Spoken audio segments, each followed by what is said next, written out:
అదే RTV app వార్తల్ని క్షణాల్లో చదివే అవకాశం ఉంటుంది. ఒక న్యూస్ పేపర్, ఒక టెలివిజన్ ఛానల్ మీ చేతుల్లో ఎప్పుడూ ఉంటాయి. తెలంగాణలోని ప్రసిద్ధ పుణ్యక్షేత్రం వేములవాడ శ్రీ రాజరాజేశ్వర స్వామి ఆలయానికి సంబంధించినటువంటి తిప్పాపూర్ గోశాల దగ్గర అయితే ఉన్నాము. ఈ మధ్య చూసినట్లయితే నిత్యం వార్తల్లోకి ఎక్కుతున్న పరిస్థితులు అయితే మనమైతే అబ్జర్వ్ చేయవచ్చు. ఈ మధ్య చూసినట్లయితే కోడెలకు సంబంధించి అయితే మన గీసుకొండకు సంబంధించిన రాంబాబు అనే వ్యక్తికి అయితే 60 కోడెలు ఇచ్చారని అయితే కొంత వార్తల్లోకి ఎక్కిన పరిస్థితి అయితే మనమైతే చూస్తున్నాము. కానీ ఇక్కడ పరిస్థితులు అయితే పూర్తిగా తలకిందులుగా ఉన్న పరిస్థితి అయితే మనమైతే అబ్జర్వ్ చేయొచ్చు. మనం ఆలయ ఈవోతో సైతం మాట్లాడడం జరిగింది. వారైతే వెల్లడిస్తున్నారు, మేమైతే ఎటువంటి కోడెలు ఎవరికి ఇవ్వలేదనైతే వారైతే వెల్లడిస్తున్నారు. కానీ మంత్రి కొండా సురేఖ చెప్పిందని అయితే 60 కోడెలు అయితే రాంబాబు తీసుకెళ్లాడనేది కొంత ప్రచారం అయితే కొనసాగింది. ప్రస్తుతం దీనికి సంబంధించి అయితే కొంతమంది దళారులు అయితే అధికారులను మోసం చేస్తున్నారంటే అవుననే సమాధానం వస్తుంది.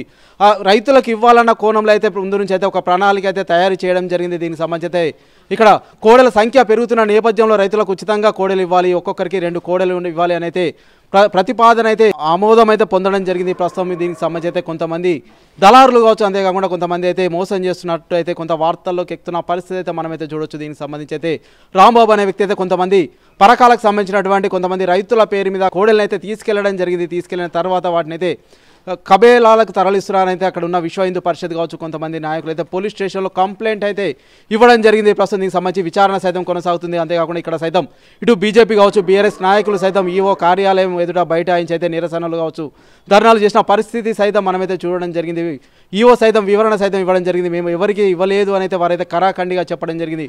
ప్రస్తుతం దీనికి సంబంధించి అధికారులు అయితే కొంతమంది దళారులు మోసం చేస్తున్నారు. ఎందుకంటే రైతుల పేరు చెప్పుకొని అయితే కొంతమంది ఇక్కడి నుంచి అయితే తీసుకెళ్లి అక్కడ ఇతర ప్రాంతాలకు తరలిస్తున్నారు. ఇదే అంశానికి సంబంధించి కొన్ని కోడెలను సైతం మళ్ళీ వాపస్ చేసినట్టయితే కొంత ప్రచారం సైతం కొనసాగుతుంది. ఎందుకంటే దీనికి సంబంధించి అయితే జియో ట్యాగింగ్ ఉంటుంది. మనమైతే ఇక్కడ అయితే అబ్జర్వ్ చేయొచ్చు. ప్రస్తుతం ఇక్కడైతే ఒక కోడ్ అయితే ఉంది. దీనికి సంబంధించి అయితే ఇక్కడ 12 డిజిట్ అయితే ఉంటుంది. అంతేకాకుండా ఒక క్యూఆర్ కోడ్ స్కానింగ్ సైతం ఉంటుంది. అసలు ఇది ఎక్కడికి వెళ్ళింది ఏంటి అనేది అయితే ప్రతి ఒక్కరు సైతం అబ్జర్వ్ చేయొచ్చు.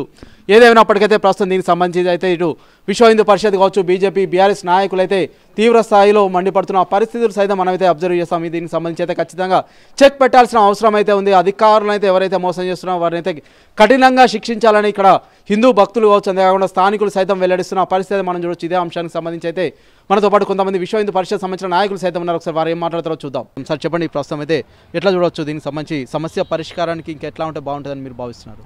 కోడెల వివాదం వల్ల ఆలయ పవిత్రత దెబ్బతింటుంది. అలాగే భక్తుల మనోభావాలు కూడా దెబ్బతింటున్నాయి.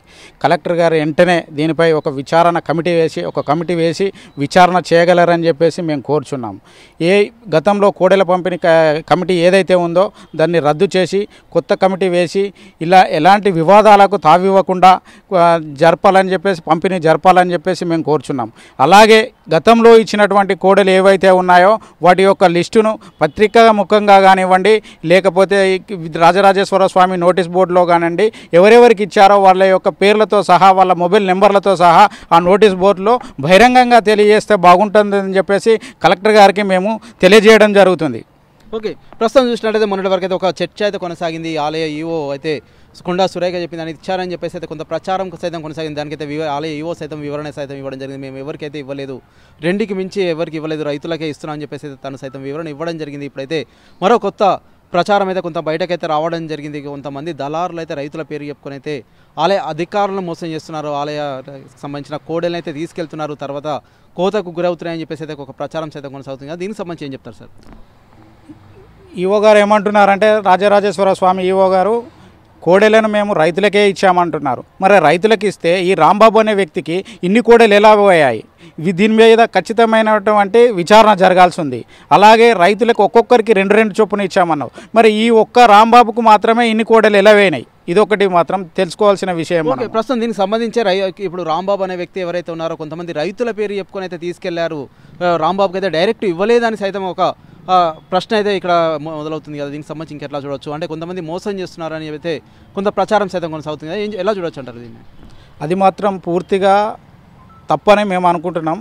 రైతులకు మాత్రం ఒక్కరికి 2 చొప్పున ఇవ్వాల్సి ఉంటుంది. కాకపోతే ఇక్కడ మాత్రం ఒక్కరికే ఇచ్చారని వినికిడి.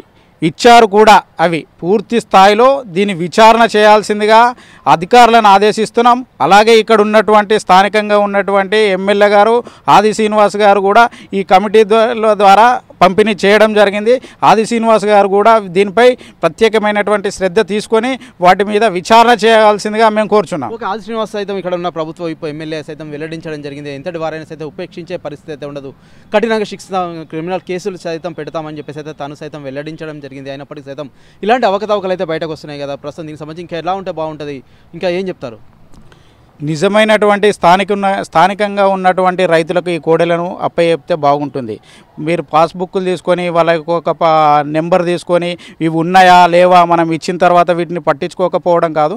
మనం ఏవైతే పంపిణీ చేశామో అవి ఖచ్చితంగా వాటి గురించి మంత్లో ఒక్కసారా లేకపోతే 2 మంత్కి ఒకసారా 6 మంత్కి ఒకసారా అవి ఉన్నాయా లేదా పూర్తి స్థాయిలో తెలుసుకోవాలి. ఒకవేళ వాటిని ఎవరన్నా ఏదన్నా విధంగా అమ్ముకోవడం కానీ ఇంకేదన్నా చేస్తే వాళ్ళపై ఖచ్చితంగా చర్య తీసుకోవాల్సిన బాధ్యత కూడా ఈ యొక్క టెంపుల్ అధికారులకు ఈ కమిటీకి ఉంటుందని మేము తెలియజేస్తున్నాం. ఓకే, ప్రస్తుతం చూసినట్లయితే కొంతమంది అయితే కంచి తీసుకువెళ్ళిన వారు సైతం మళ్ళీ ఏంటంటే కొన్ని ఇబ్బందుల వల్ల కావచ్చు, కొన్ని చనిపోయాయి, కొన్ని అనారోగ్య సమస్యలు వస్తున్నాయని చెప్పేసి సైతం మళ్ళీ ఇక్కడ వదిలిపెట్టి వెళ్తున్న పరిస్థితి సైతం ఉంది. ఇప్పుడు రాంబాబుకు సంబంధించిన కోడలకు సైతం కొన్ని అయితే మళ్ళీ రిటర్న్ అయ్యాయని చెప్పేసి సైతం ఒక ప్రచారం మీద కొనసాగుతుంది. అంతేకాకుండా మేమైతే ప్రతి ఒక్క కోడేకు జియో ట్యాగింగ్ పెట్టాము, ఎక్కడ ఉంది అయితే ఖచ్చితంగా తెలుసుకోవచ్చు, చెవి కోస్తే తప్ప జియో ట్యాగింగ్ వేరు చేయలేమని చెప్పేసి ఆలయ వినోద్ రెడ్డి సైతం తెలియజేయడం జరిగింది కదా. ఇంకా ఎందుకు ఇన్ని చర్యలు తీసుకున్నప్పటికీ సైతం అవకతవకలు జరగడానికి కారణం ఏమేమి ఉంటుందని భావిస్తున్నారు?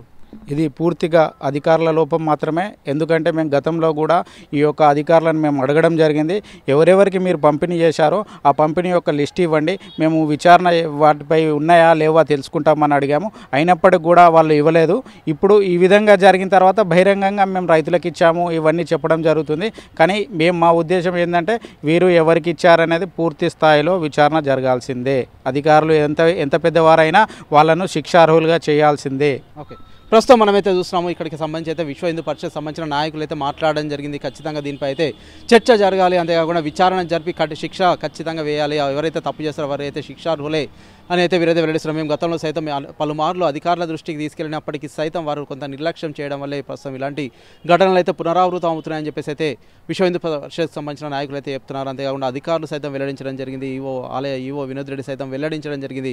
ప్రతి దానికైతే జియో ట్యాగింగ్ చేస్తాం, మేమైతే ఆ గోశాలకు సంబంధించి గీసుకోవడానికి సంబంధించిన గోశాలకు సంబంధించి మేమైతే ఎవరికి ఇవ్వలేదని చెప్పేసి అయితే వారైతే వెల్లడించడం జరిగింది. పూర్తి విచారణ జరిగిన తర్వాత అసలు ఆ తప్పు ఎక్కడ జరిగింది అనేది బహిర్గతం అవుతుంది. ఇటువంటి వారిని కఠినంగా శిక్షించాలని సైతం ఇటు హిందూ సంఘాలు కావచ్చు, భక్తులు కావచ్చు, అంతేకాకుండా నాయకులు సైతం వెల్లడిస్తున్న పరిస్థితి అయితే మనమైతే వేములవాడలో చూడొచ్చు. Over to studio. రైతులకు చేతినివ్వడానికి, రైతులు వ్యవసాయం చేసుకోవడానికి ఈ కోడలను ఉపయోగించుకోవాలని చెప్పని ఎవరన్నా ఒకరిద్దరు వ్యాపార దృక్పథంతో వచ్చి తీసుకుపోయినట్టయితే ఆ అంశం తెలిస్తే మాత్రం తప్పనిసరిగా క్రిమినల్ కేసులు కూడా పెట్టడం జరుగుతుందన్నమాట. ఈ సందర్భంగా ఈ సమావేశం ద్వారా తెలియజేస్తూ ర్యాండమ్ చెక్ కూడా చేస్తున్నాం.